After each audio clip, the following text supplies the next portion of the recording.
High octane, energy driven, in your face. Get ready. It's Aaron and Scott. Yes, and not only are we... Good evening. Good evening. I was just going to say, not only are we in the center of Hollywood, California, but we are in the entertainment capital That is true. of the world. Lots of people. Smack in the middle. I took my gum out of my mouth. You I'm did? ready to chit-chat. Oh, you're saying that you have some funny news for me. You know, I heard this funny thing. There was this, I can just say the bank. The bank was foreclosing on somebody's house, right? Yeah. I guess they use a third party to do the, cleaning out of the house, stuff like that. So the bank says, all right, go on over, gives them the address. This group goes over, whether it's a realtor and their people or whatever. Anyway, they go over to the house, they get into the house, they clear out the house, and then the people come home that night and they're like, where's our stuff? This is true. I'm not going to say which bank it is because we wouldn't want to do that. No, of course not. Anyway, they come home, their stuff, they threw it out. They sent it to the dump, they sent it wherever. Their shit was gone. So they said, well, why did you do this? They foreclosed on their house. They got their own house. It was the neighbor's house. Oh, my God.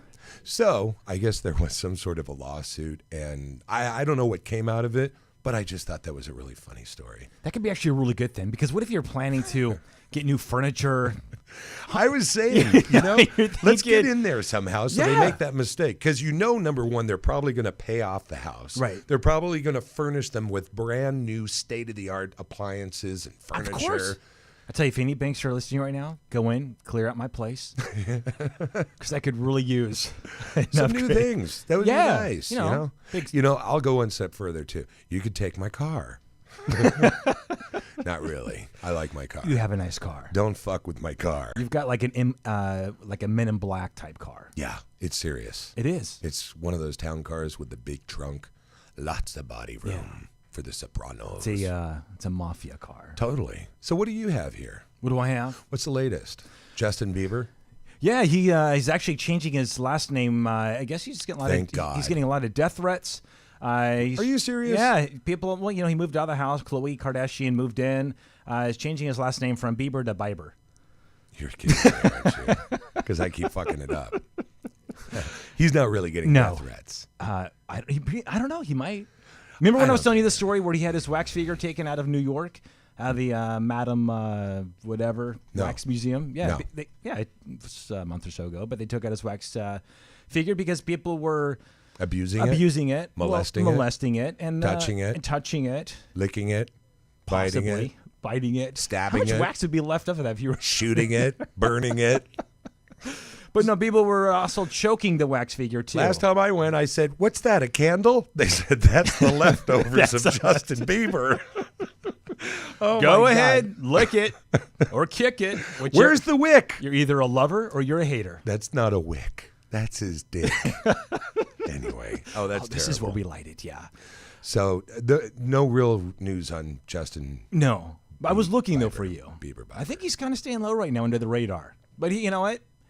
You always surface. So I'm just waiting for him to surface. The minute he does, you will know. Because I know. He's a character. Oh, he is. What else is going on? Okay. Let me ask you this. I'm all ears. What building do you think would have pretty high security right now? A building? Yeah, it's a building, skyscraper. And I'm going to say, New York City. In New York City? Yeah. I don't know. What big, newly constructed building? That big point. Which one is that? The World Trade Center. Yeah, that one. So the brand new World Trade Center. The brand new World Trade Center, right? So what they did is, so it's almost completed. A 16-year-old boy managed to bypass security in the middle of the night, climbed a ladder to the almost completed World Trade Center, where he apparently took pictures. Where authorities eventually apprehended him, but he was arrested at 6 a.m. So this kid, and he was telling the police because they said, how did you get to the World Trade Center? He walked around the construction site, figured out to access the Freedom Tower rooftop. He said he found his way up through the scaffolding, climbed on the 6th floor, and took the elevator up to the 88th floor. And then he said he then took staircases up to the 104th floor, where he went to the rooftop and climbed the ladder all the way up to the antenna. Is the building open yet? I don't think so. Well, so maybe security's not on their top. Why? Top of their game. Okay, but this is a building that was struck by a plane. But it's empty. They're not going to strike an empty building now. Why not? But because it's empty. What would be the point? Well, they they took down their new building. First of all, I'm how just thinking, stupid is that? The thieves are going to go back to the same house and rob it. Well, they fired the security guy that... There was one guy for this gigantic building, Hank. He was eating a sandwich, and they're going to fire him. donut. A donut? So Hank is on a lunch hour. Poor Hank. And Billy from Oklahoma sneaks in with his little mini camera, right? And takes pictures of everything, proving that he can bypass and beat their security I'm just thinking system. you would just if you build this grand, building. I mean, you could have, I don't know, just a hater or someone up with a bomb and blow the thing down. Down again. This is too much talk for people right now. This is like, it's a nice building. I'm just saying, leave it at that. Poor Hank. I think they'd have more security than that. You would think. Was it really just one guy? Yeah. One guy? Yeah. Oh, my God. Anyway, meanwhile, we're still missing a plane with 200 and something people on it, right? We're still missing an airplane. What happened to the airplane? know.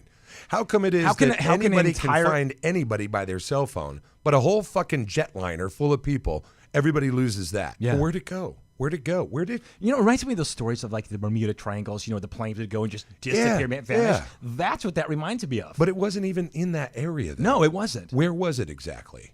I didn't catch that part. I just know a plane disappeared. Well, it was just, it was Malaysia Airlines. Right. But I don't... Where did it disappear? John? Do you know John? Nobody knows where exactly it disappeared. But even, it had to go blip, blop. Well, I know the Australian authorities were looking kind of in their genre, their area. Well, I mean, where was it last seen? Do you know? Does anyone know? I don't know. John's going to find out. No, I don't know. He's going to call the FCC. He's got a direct line to the FCC. But you're right. To be able to find, for an entire... John has an line right. No, to have a big FCC. jumbo jet like that disappear. Yeah, it's and kind of, no trace. That. Now, from what I understand, they said there's a little button that somebody who really knows the plane, he turns that button off and it makes it just disappear off the radar. Wouldn't you think even if the pilot's co-pilot, they don't even have that on cell phones, would have some sort of distress button they'd hit if somebody broke into the main cabin, to I don't think the it cockpit. was. I think it was something. I think it was cahoots somehow. I think it was somebody was in cahoots with somebody. But still, they're saying that the plane was deliberately diverted and that foul play was involved. Well, no shit. Yeah. Well, but I mean, where exactly did it get diverted? Well, in other words, it was on the radar in France, let's say, and then by the time it entered Germany, it disappeared. That's just a for instance. Poor Hank. I think if we knew that many details, we'd be able to find it. But I guess the square mileage. You know what they needed? They needed Hank on board with his donut, and he could have made sure everything went well. So what I'm wondering is, where are all these hundreds of people? I'm picturing them in like a sweatshop making little sweaters or something for less than minimum wage. Yeah. I don't know. Why would you? I don't know. It's very interesting. The whole airplane. How they can find anybody at any time 200 on their little cell phone. That's right. But a whole jetliner just 200 plus passengers. Yeah. And an infant. There was an infant? There was an infant. So there was 201 or no, there was more than, I think it was like... Well, an infant is a passenger. I know that. It's not like we had 4 chickens and 9 people. I'm counting an infant as a person. I didn't say that. You said there was 200 plus people and an infant. I'm just saying out of all those people, there was an infant on board. Of course that infant's a person. That's different. It's a doll or something. He was down with the chicken coop. He was with the It was in the small kennel. Puppies, and there was a horse with all the animals. Yeah, it was Noah's plane. Anyway, with an infant. With an infant. So what else is new? Well, count your blessings that I know, traffic here in LA is really bad. It was nice today. It was nice today. What happened? Well, I don't know. Everybody was It's out. always it's a mystery because the 101 can just kill you one day and the next. It's like a breathing sigh of relief. Absolutely. I thought today everybody was at a picnic, but I don't know. That's just or everybody just jotted out of town and is taking tomorrow off. Can you imagine coming home, your house is empty, and you're like, you find out you've been, what do you call that? Legally robbed? Yeah. The bank came in, took all your shit. That's right. and then just left. Yeah. Not only did they take it and put it neatly in a moving van, I they think threw it down in a dump truck and brought it down to the local dump. I think it was the 1-800-GOT-JUNK trucks that pulled up. I don't know. I can't believe that. That's amazing. And then here's the best part. When they contacted the bank, I believe the response was, "We're sorry. We're sorry. But you took all my shit." Folks, photographs. We're going to open up a free checking account for you. Yeah, we're going to give you a We're not bonus. going to charge you fees. No we're not going to fees. charge you fees in February. Okay, call it a day. 6 months. You know, my good aunt Fanny has a couch in her garage. We're going to have it cleaned off, and we're going to send it your way. That's right. And all you have to pay for is postage. No, but I was saying about traffic. Well, Dallas, Right. Texas, not so lucky. I heard about. Did you hear about that? Some shitty thing on a freeway. It was like Armageddon. Car overturns on the biggest freeway, the 635 interstate there, and car overturns. Obviously blocks traffic. Cars are trying to rubberneck each other, pass it, but they wind up getting into an accident too. Nobody seriously injured, but it really stops traffic. Everyone has no patience, so they literally make a U-turn and they're driving on the wrong, going the wrong direction on the same side. So it was madness. It sounds like total chaos. Sounds like they need a picnic. But I would do the same thing. You're sitting there for an hour. I could see Scott, you sitting in a. Okay, listen to what I have done. I have done this in L.A. Really? Under an alias, so nobody can send me a ticket for a late On the freeway? Yeah, I've been in a situation where I have backed up in the slow lane. Yeah. I just back up. I back around people on the shoulder, and back up, and then go off the off ramp. I've done that. You know what? Actually, I take that back. I did do that on the I-5. Yeah, heading up to the desert. I did that once. Yeah. I don't believe I've done anything else illegal on the road. But the police, actually, the state troopers were actually directing people. So to come in Dallas? To do it, yeah. Well, you didn't mention that part. You make it sound like chaos. Everybody was going out of their mind. Well, yeah, but everybody was doing it all at the same time. Well, all the cops were telling them to do it. Well, there was a guy. The whole story's just fucked. It's no longer fun. I thought everybody was illegally doing it. It was chaos. It was like a Hollywood movie. It was a Hollywood movie. No, it wasn't. If everybody goes crazy at once, that's one thing. Okay, but if it's because when you get home, Charlie, the sergeant's up there going, hey. When you get home, go on the. You can for the see, pictures. For the pictures. Why am I popping not only so that, much? but you can. Because you're popping with your mouth. I'm trying to turn my mic a certain way. At least you're not smacking with gum. I know. I took my gum out. It was good. Yeah. So anyway, we're going to open up the phone lines tonight. Anybody who wants to call, it would be nice if we heard from somebody now because we have a guest coming on and we're not going to interrupt them like we did last week. That's right. Chuck Bonazzo. Wasn't Chuck awesome? He was. Chuck from Styx. The group Styx. Yeah. If anybody doesn't know who the group Styx is, now he's performing here coming up, right? This month? Next month? I don't know when exactly. I don't know, but they're supposed to. No, because you were telling me they were going to get, I was going to be able to go backstage, kick it with the guys. Well, yeah. Smoke you can a couple do of joints. Aaron, you don't smoke pot. No, it's true, I don't. I know you don't. So don't try and sound like one of the cool kids, because you're not. You're a little goober, and you're a good boy, and you're going to go. I would be back drinking a protein shake. Yeah, he's a lot of fun. He's a lot of fun at the backstage rock concert. Can you see that now? Where's Aaron? Hey, people he's are back over there. Eating a carrot. Hey, everybody's shooting heroin over here. Aaron's eating a carrot. He's going rough, though. He didn't wash it. I like my roughage. He likes his carrots raw. I do. I hear you. And I'm going to have them when I go home tonight. I hear you. With some nuts. Carrot nuts. Carrot that nuts. Sounds nice. It's the perfect We do have a call. Well, let's have our caller. Call in. Hello. Hello. Oh, hello. This is the Aaron and Scott show. Yes, I listen to your show all the time. Who is this? It sounds like Mother Goose. Oh. No, it's not Mother Goose, Aaron. Always with the smart remarks. You weren't supposed to hear that, ma'am. I'm sorry. I'm going to beat you up after school. I forget. I always forget I'm on the air. I thought it was. Oh, God. Oh, I'm sorry. Okay, let us start over. What is your... Did that ever happen that somebody beat you up after school? That's why I have security that takes me to my car. What's your name? What about after school when you were a youngster? You were driving your car. God, well, you knew that. I did. I got my ass beat when I was a kid. Well, I should hope so. What's your name, ma'am? My name is Inez Clark. My middle name is Giselle, and all my friends call me Jizz. I think I just read the And I regard you as friends of mine, so please feel free to call me Jizz. Well, Jizz, thank you so much for calling in tonight, and I really like that name. Surely. Like Jizz. So, how are you? What can we do for you? Well, I don't know where to start. I used to wear something called Depends because I had a problem with incontinence. Yes. And I must say, Depends makes a very reliable product.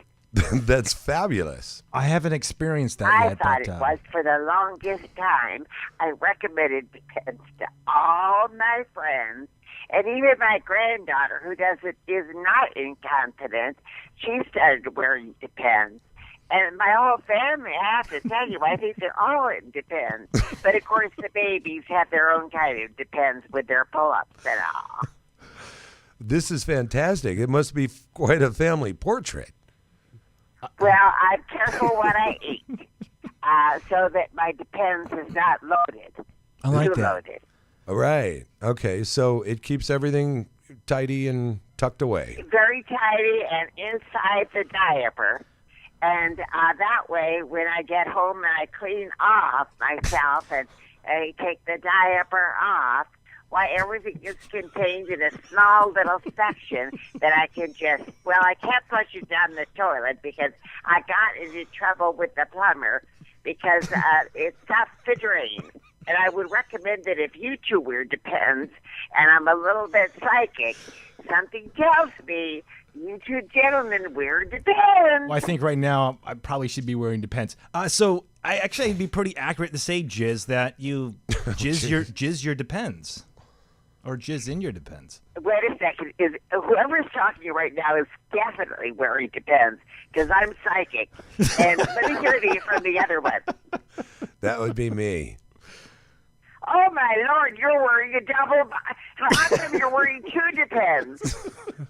Scott's a big guy. I'm a big guy. Jizz. He's got You must eat like a horse. Oh, my Lord. Those are huge clumps of refuse. He eats like an ogre. You eat like it's the last meal before the chair. I eat carrots. I have a very clean diet. Huge clumps of refuge. Is that what I heard? Well, I wanted to so. clean it up for the radio listeners. Thank you, Jizz. What a kind lady. Surely. Jizz, what else is going on? What do you do for work, Jizz? Well, I'm playing cards with the girls, and I wish Sal they'd be quiet. I'm on there. They always they want to get noisy, just as I'm going on the air, so they can maybe get on there themselves. Do your friends wear And you know what I don't like about them? What's They're that? greedy and nasty, and they want to do it their own way. It's their way or the highway. Jizz. I think one of these days they're going to have one of my casseroles, and it's going to make them very, very, very sick. Jizz, are you married? I was married 3 times. What They're happened? gone now. The Depends have anything to do with this? No, but it's interesting you mention that because I did have a husband, Leo, who was in the garden business for so many years. Oh, he was a sweetheart. He always used to make dinner. Yes, it was always TV dinners, but he always would stock up. I am so sick of turkey dinners, I cannot tell you. But anyway, he had an incontinence problem, but he would not wear Depends. He just refused, flat refused. And suits an earth tone, because if he ever kind of let loose wearing one of those suits, it would be best if it was the color of brown or black would be good, but never white. Oh, no, that would be a nightmare. I can imagine. And one time I tried to give them away to Goodwill, and I called the gal at Goodwill, and I said, please take my husband's suits. We can't wear them anymore, and they're likely to find a better owner in another person.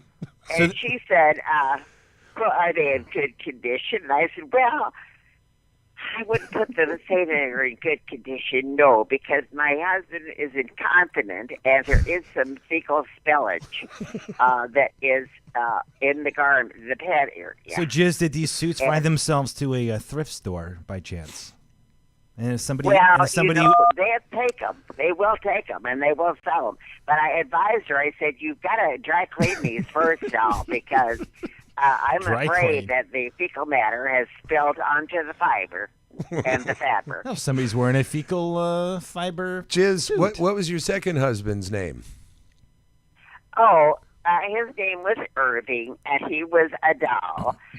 He died quite unexpectedly. We were all quite shocked. Well, I wasn't really shocked, but they all were. How'd he die? Car accident, but he always used to drive drunk. In fact, he wouldn't drive until he was drunk. Go figure. Some people have to work up the nerve to get behind the wheel, and I see some people must have the nerve to get even near a car to begin with. Well, I'm just hoping, for heaven's sake, they shouldn't be driving in the first place. Well, I'm just hoping he didn't hurt somebody else. No. How did Irv? I was never hurt by him. He was raised a hand to me, but I learned karate at that point. I stopped his blow, and I kicked him right in the you-know-where, and he never touched me again or tried to. Jizz? That was a nightmare for him, I can assure you.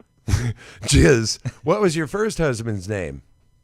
You already asked me that, Scott. No, I asked you the you third did. one and the second one. No, just the first and second. Oh, first. Very good, Scott. Keeping track, are we? I'm Aaron. It's about time. My first husband was named Bo. Bo? He played polo, and he was very good at it. He had a way with the horses. Okay. Jizz? He was such a marvelous man. Oh, my Lord. The first time I saw him on a horse, I got slightly moist. Jizz, we appreciate you calling in tonight. I slid off my chair. Jizz, thank you so much for calling in tonight. We have a guest we're going to have coming on. Thank you for being a fan of the show. And give us a call back and let us know what's going on. Everything about you says, here's your hat, what's your hurry? I'm just saying, here's your hat, what's your hurry? I'm just saying, Jizz, we have a guest coming on, but you're more than welcome to call back at another time, and we can talk more. Depends. I will. By the way, Aaron, thank you so much for giving me this platform. Of course. It just depends. We love you. I wish I rely so heavily. We love you, and we're a fan of yours. Thank you, Jizz. Thank you, Dal. Thank you. Ta-ta. Bye-bye. What a sweet woman. Oh, what a doll. Let's take a break. When we come back, we have a guest coming on.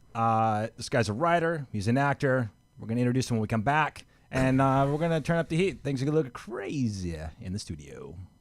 Thank you. What were you thinking with Aaron and Scott? The show that gets to the core of all the bull.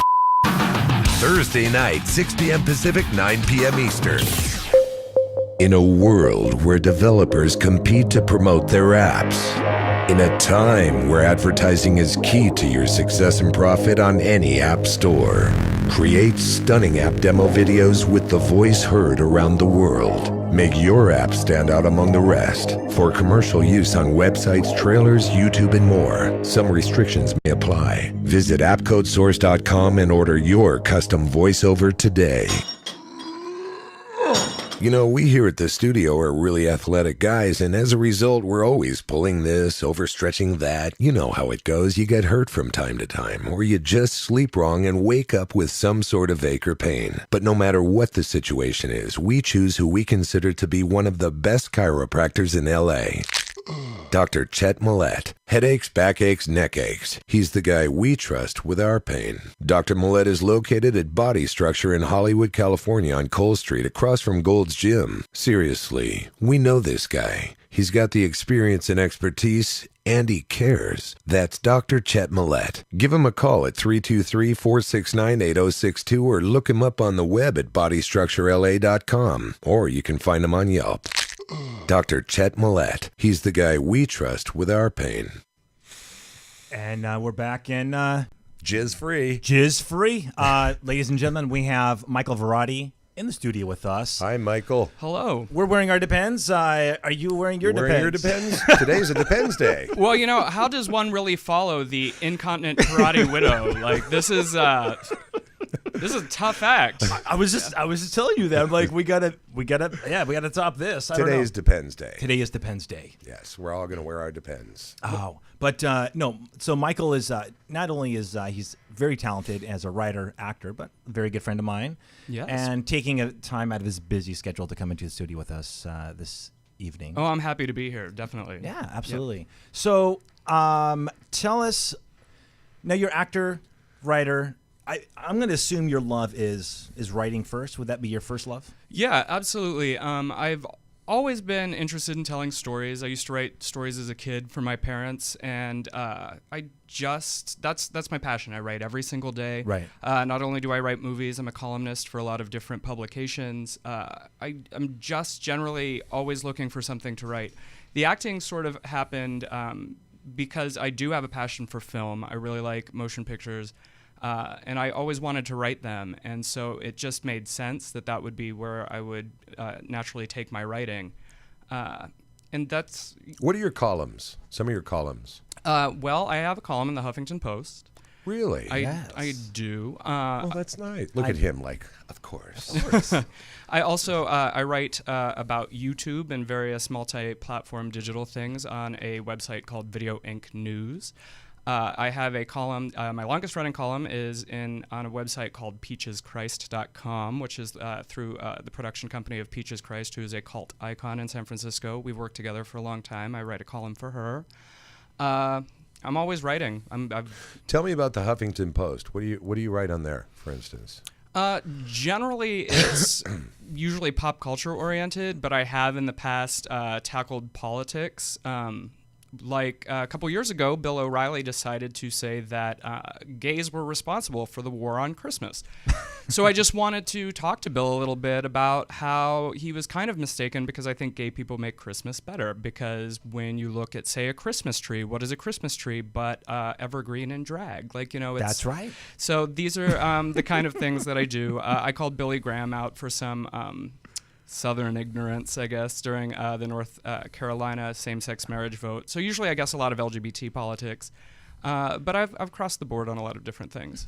Let's go back, because I didn't even know this, but then you actually looked familiar. I mean, I met you, through Joe, who promotes for the show. But let's go back to like 2001, I think, 2000. Okay. TRL. Yes. TRL was huge, right? Carson Daly. I remember like NSYNC, Backstreet Boys. I mean, it was like the biggest groups back in the day going over the music. You were a part of that show? I wasn't necessarily part of the show, but I was on an episode.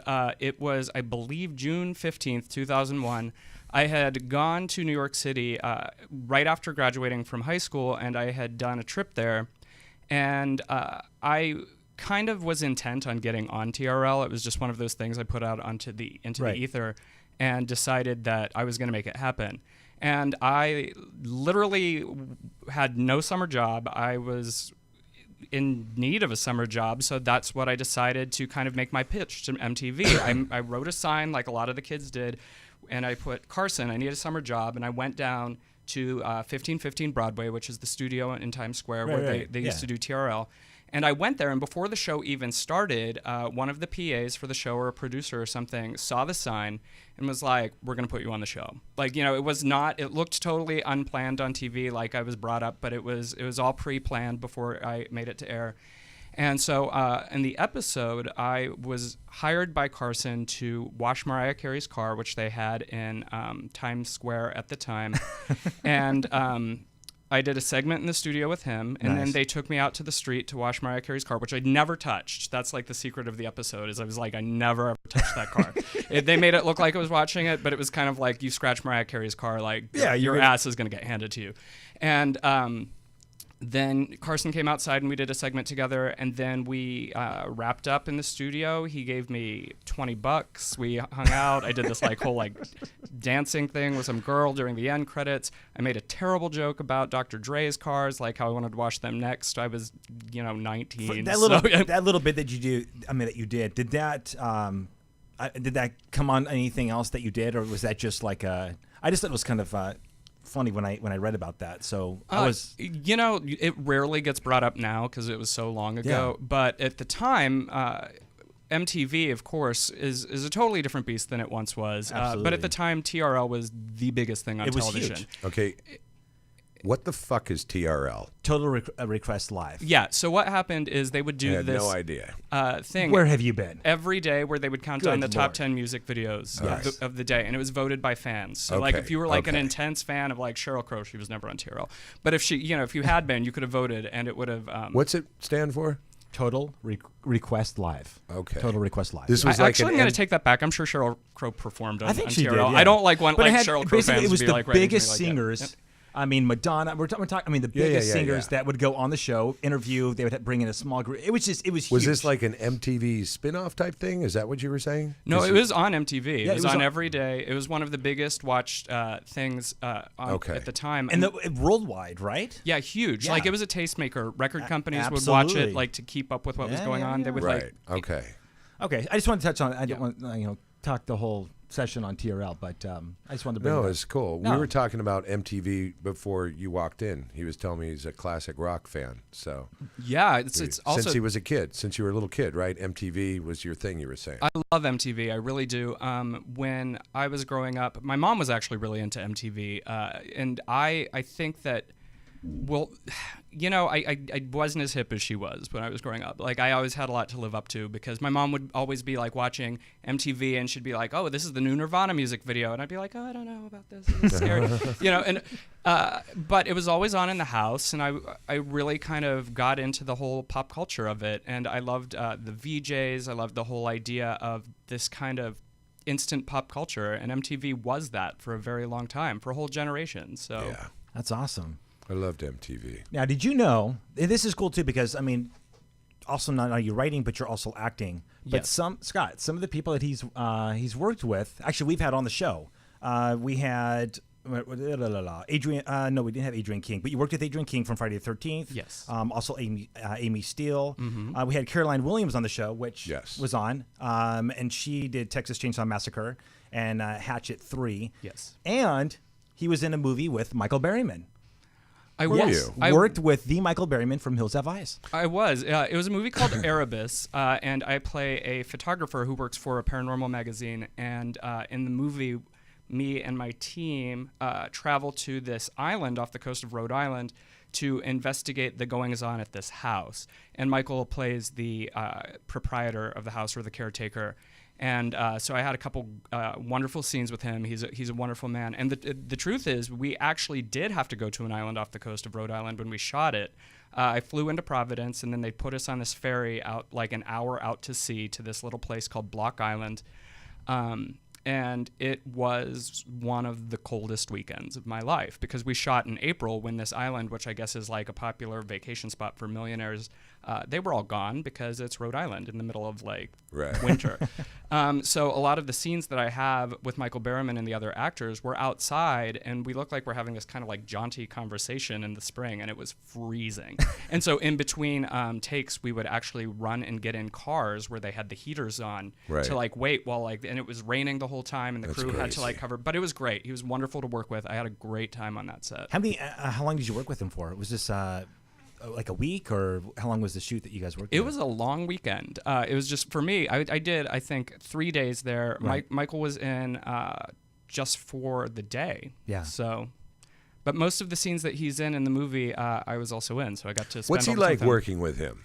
He's one of the most. Just physically looking at him. I mean, we all know he's quite a interesting looking character. Yeah. You know, I think that Michael is really one of the most gracious and giving actors. Like he portrays his character with like such believability that when you're on set with him, you don't really think about this is Michael Berryman. You think about this is the guy. Yeah, this is the guy. This is the creepy landlord or whatever that I'm like dealing with.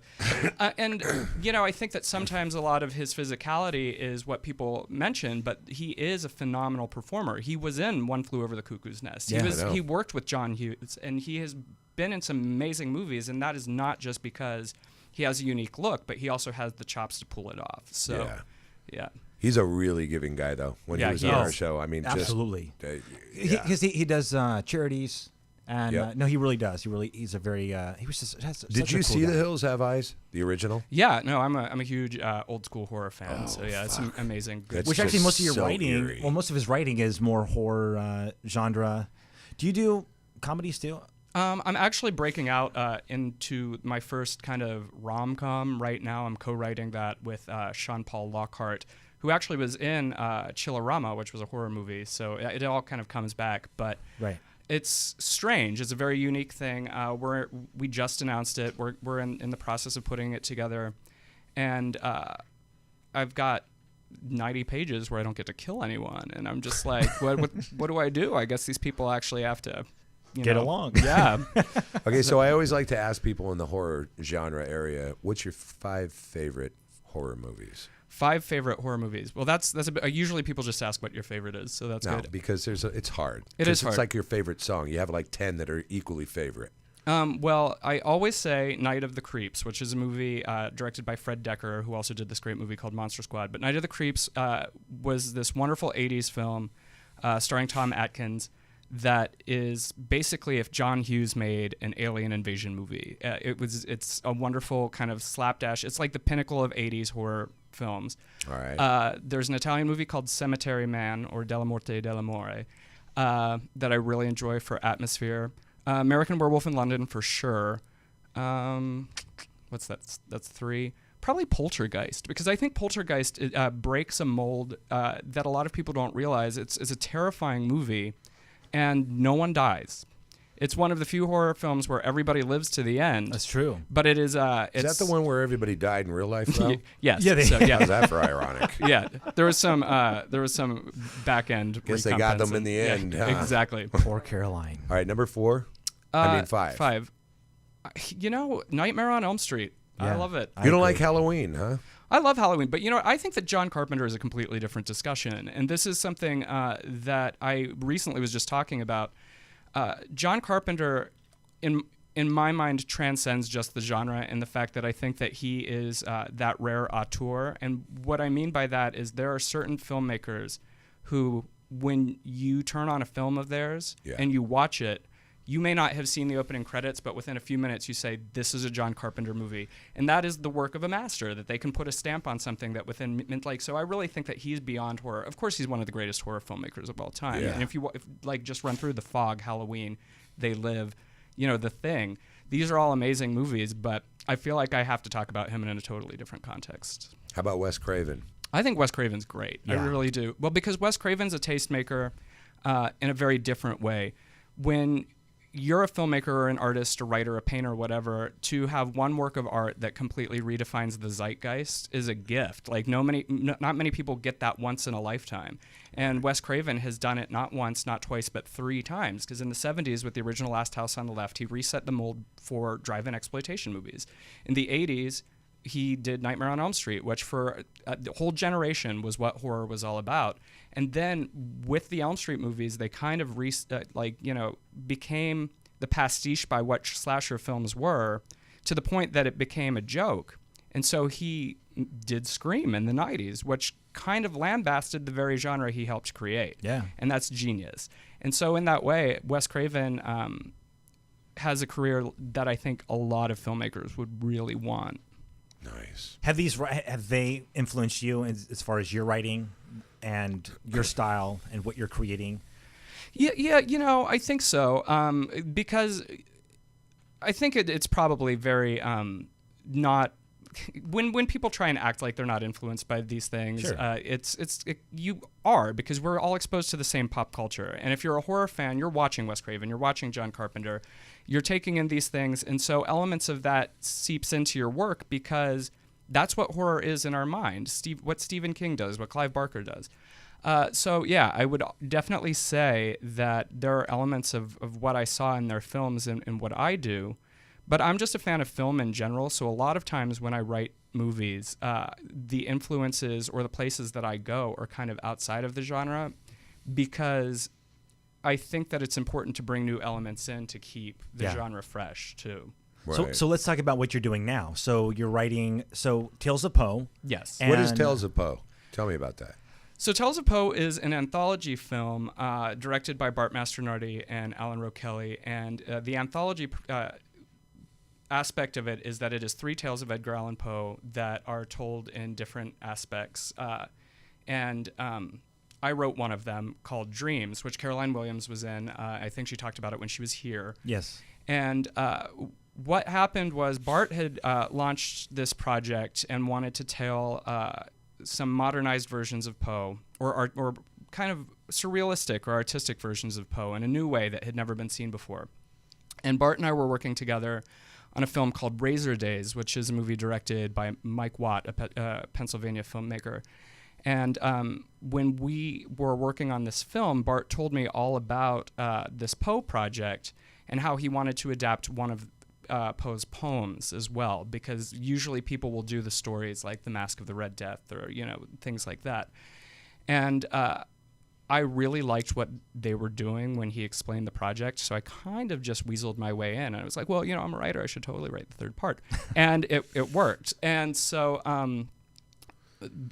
it was kind of an interesting challenge, though, because the other 2 stories are The Telltale Heart and not The Mask of the Red Death, Cask of Amontillado.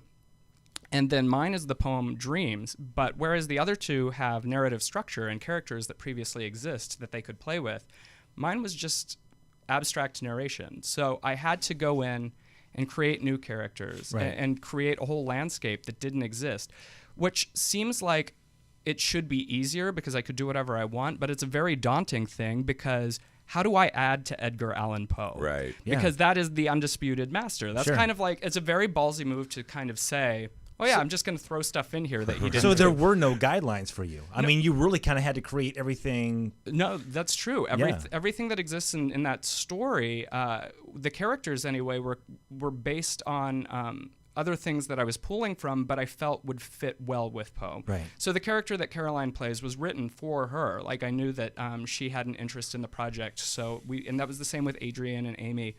And luckily, they all said yes. So that was. Have you guys shot this yet? Where are you guys at with the project? The project is done. It is in post-production right now, and it is set to make its world premiere here in sunny Hollywood, California, at the Egyptian Theater on August 20th. Nice.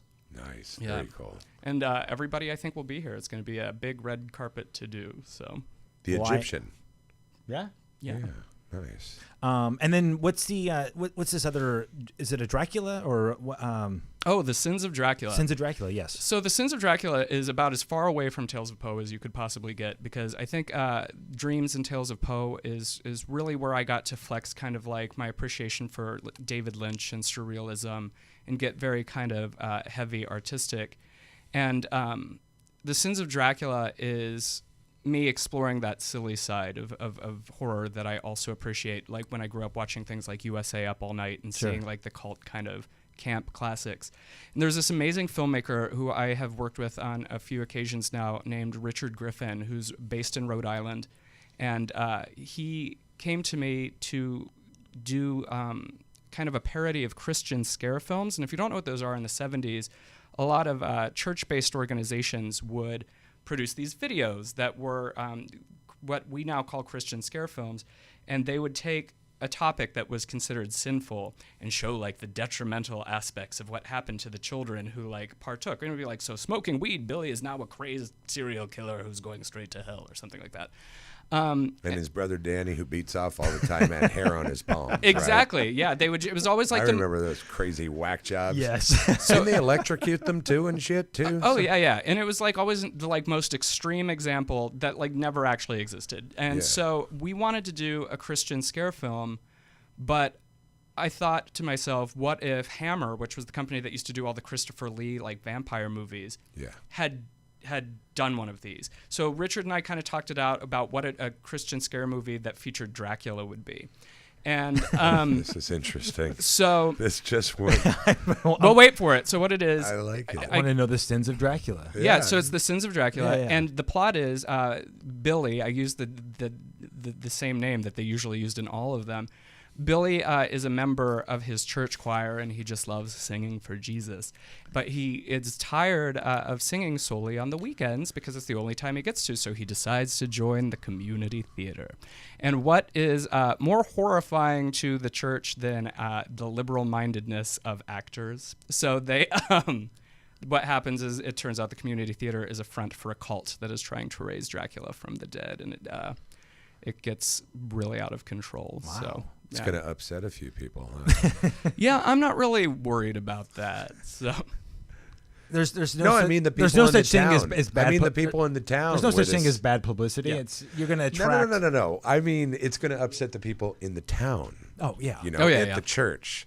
Yeah. No, I'm not talking about people. People always get pissed off and upset about anything that's Of made. course. I'm not talking about that. Now, was this your creation that you created from, or was this an idea brought to you? The Sins of Dracula. this was an idea that I developed with Richard, but luckily he and I have worked together on a few scripts now, and he usually pretty just much lets me run like crazy. Situations and characters tend to be born out of my own disturbed brain, and he's one of my favorite filmmakers to write for, and I've said this in other interviews because I can take him something that is the most disturbed, deranged, fucked up thing that I could possibly think of, something that would make someone else say, no, I would never do this, and he'll read it over and say, this is gross. Let's shoot it. And that's why I love working with him. So. Give us a for instance on that. Something that was gross came out of your sick head, and he said, "This is fabulous." Well, we did a short film that I co-wrote called Crash Site, and it's about an alien who comes and tries to abduct these campers, and it ends where the alien literally fucks the campers to death in front of these girls. And they're getting sprayed with the sex blood, and hashtag sex blood on Twitter. So, yeah, that is a family classic. So they all got jizzed. They all got jizzed. Bringing it around. Wow. It's like a Friday evening family fun time. I know it does. So now, is this so Sins of Dracula? Is this in production, casted, or what? Where are we at with this? Just getting ready to roll on it now with a planned Halloween release date. Oh, very cool. Yeah, I want to see it. I do too. Now, will this obviously have a premiere as well? Do you guys? I think, I'm sure Richard's movies always tend to have a premiere, usually in Providence, where he's based. But I'm sure that because I'm out here and very loud about the movies I write, that we'll get something out here. So I know we're running short on time. Anything that you want to push, promote, anything else that we haven't touched on that? What's going on with you? What's going on? Yeah, Coming up. Sick head of yours. Come on, tell us. Tell us. There's always just a lot of projects going on. I actually did write another movie for Richard. I'll give you a bit of an exclusive that's going to be shooting later this year called The Sisters of Perdition. And that is about evil nuns. And I'm really looking forward to that. I would say that one's more of a amalgam of Sins of Dracula and Tales of Poe, because it's really surreal, but it's also really gross. Have you cast the nuns? Not yet. So. We know somebody who would be interested. We do. Dee Wallace. Dee Wallace. I do love Dee. She's been on our show. She And said, she's- I asked her, I said, she would Dee, love to if be a there's nun. one character you haven't played yet, right? I mean, yeah, none. Well, I'm sure Richard is listening, so we'll put that earbug See, in. Richard? And then She's well known, Dee too. Wallace. The Dee Wallace. And I would be remiss. I am doing a live show with my pal Peaches Christ here in California, in Los Angeles, on April 5th, called Return to Grey Gardens, which is a live production that she's doing with Jinx Monsoon, who won RuPaul's Drag Race last year. Nice. And it is just kind of going to be a camp cult madness. So He won the RuPaul what? Drag Race, which is Does another. that mean he was a drag queen? He won because he looked You really know good? RuPaul. Please Yes. okay. Yes, yes. But he won. He won. Yeah, He won. Did he look good? Yeah, she. She looked amazing. Jinx was. Wait, it is a he who He dresses as a she. Is a she. Right. Yeah. Pronouns though. He looked good as a she. Yes. She looked good. Yeah, she's sexy, pretty, couldn't tell, that type thing. America's Next Drag Superstar. I would say yes. Yeah. I want to see a picture of this one. Well, Just Michael curious. Varrati, please, thank you. And we want you to come back again, obviously. And I would love to. Thank you, buddy, very Yeah, much this for was coming fun. on. yeah. Hooray. All right, so anyway, next week we're going to do more information on the plane that went down, and hopefully we found it. What did you see that Courtney Love found it? Real quick, Courtney Love found it? you work at the Huffington Post. What's your feel? Where's the fucking plane? Quick. Oh, where's the plane? Yeah. I don't know. Well, J.J. Abrams will tell us next season, I'm sure. So Okay, we'll hear from J.J. Actually, wasn't Abrams. Jizz psychic? Maybe she can tell Yeah. us. We'll ask Jizz. Well, ask Jizz. Okay, when she thank calls you. back. Thanks, Michael. Thank you, buddy, for thank coming. you. Thank you. Bye, everybody. See you guys.